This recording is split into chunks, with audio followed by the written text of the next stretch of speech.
another video! FanWing Fest is at its halfway point for the year, with series author Tui T Sutherland having just visited Oregon this Saturday to meet with fans. The special guest of this event was 𝙒𝙬𝙁𝙁𝙁, and the two answered fan questions and got to hang out with loads of dragon lovers.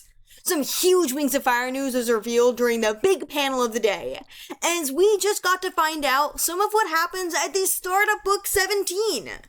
So many questions were answered, and I just can't wait to share all the updates. But before we begin, a huge shout out to my patrons. Number 95, Thistle, Noobto, Pyronuke, Avril, Pancake, Escrata, Adequin, Alice Cleaver, Moonclaw, Isaac, Iris, Montrose 9, Pantala Resident, Horizon the Furwing, Crystal, Phantom the Dragon, 𝙄𝙊𝙍𝙁𝙁, and Wolfyez.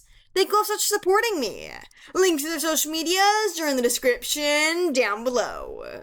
Anyways, without further ado, let's get into the video. Attendees of the latest FanWing Fest got to hear an exclusive reading of Book 17. Kinkajou is taking the spotlight, and will be a main series POV after years on the sidelines. And at last, we got a glimpse into what that will look like as Tui read aloud a current draft version. What was heard won't necessarily be the final edition, as there is always time for revision. But it's still a worthy preview nonetheless that gives us so much info on what's coming. Thank you so much to Just a Grook and Bog the Mudwing for giving me this information. You two are the best. At the moment, we're unsure if this new content is the prologue or just part of the first chapter, though personally, I'll lean on the latter. Since Kinkajou is the dragon we're reading from the perspective of, it's fair to say this is how the book opens. Prologues are never told from the protagonist's POV in WoF, but instead focus on other characters, ones who will be important in the events to come. Tui is keeping the prologue a secret for now, if this is really part of the early chapters. But of course, we don't quite know for sure just yet. And now, this video contains spoilers for the Hybrid Prince, since I can't tell y'all all the details without them.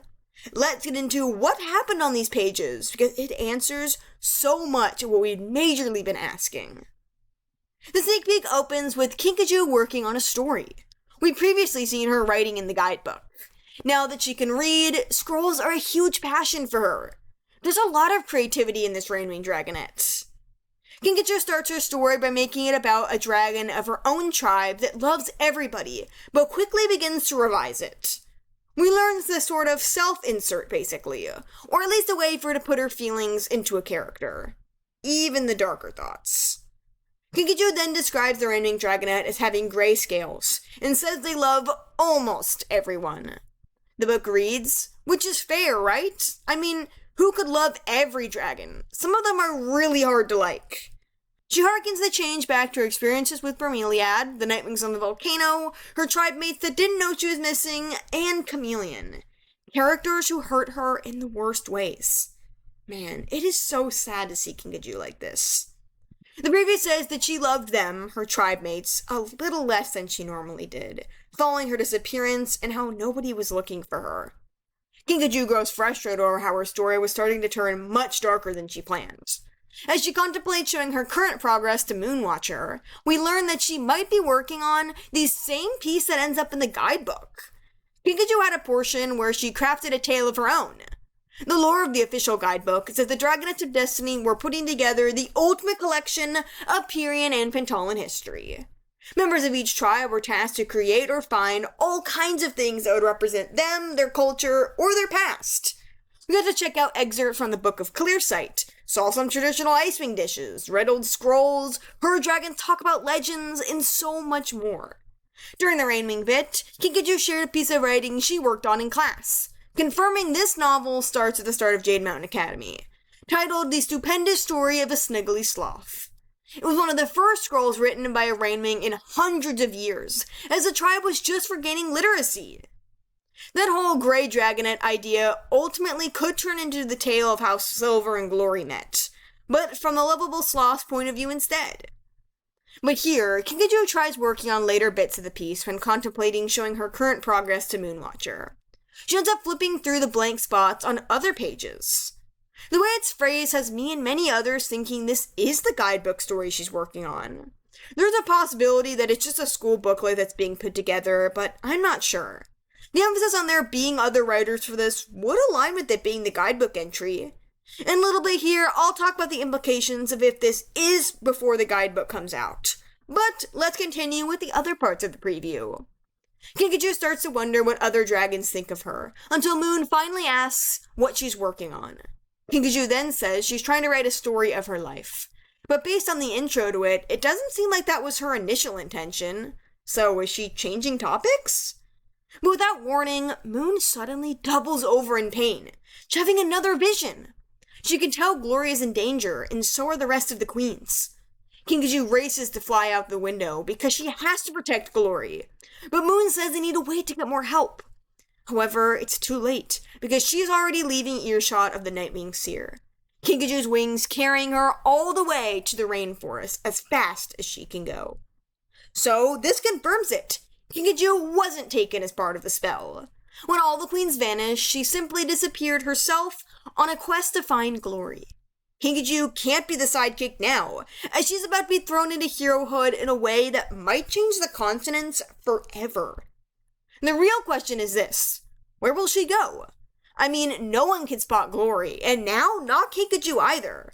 Did she spot something in the rainforest? A clue, perhaps? Man, I just have so many questions. But if this book does take place before the guidebook was complete, it could be a huge indicator of what's going to happen here, or be a big writing mistake and plot hole. Beryl is unknown by anyone at the time of its publication, so that would mean no characters still know who she is yet. Which means Kinkajou probably doesn't come back home, not by the end of her book at least. But we do know Peril and Sky meet in the 17th novel, so it's tricky to say. It would also be weird if the vanishing of the queens was just totally glossed over in the guidebook, especially if my theory on the monarchy being no more by the end of the arc will turn out true. The way Moon goes up to Kinkajou just has me feeling like it isn't a class assignment, where some sort of short stories are all being compiled into the same book for students, because otherwise I feel as though she would have asked, how are things going for the assignment, or what prompt are you picking for the homework? Instead, Moon asks Kinkajou what she's writing, which to me kind of implies she doesn't know why or what her friend is working on. I am probably reading way too much into this, but hey, big implications if it does lean the guidebook way. And it's still interesting and revealing regardless, though I do think it could be just for school. What do you guys think of this preview? Does Book 17 interest you so far, especially with the update we just got? Do you believe any other Arc 4 details we revealed at FanWing Fest as it heads to its final 2 locations? Let me know down below. Thank you all so much for watching, and I'll see you in the next video. Bye. And auditioners, results for the What If the Prophecy Called for an 𝙈𝙊𝙍𝙁 go live this Monday. Check out the Cats and Call Club page linked in that new video for details.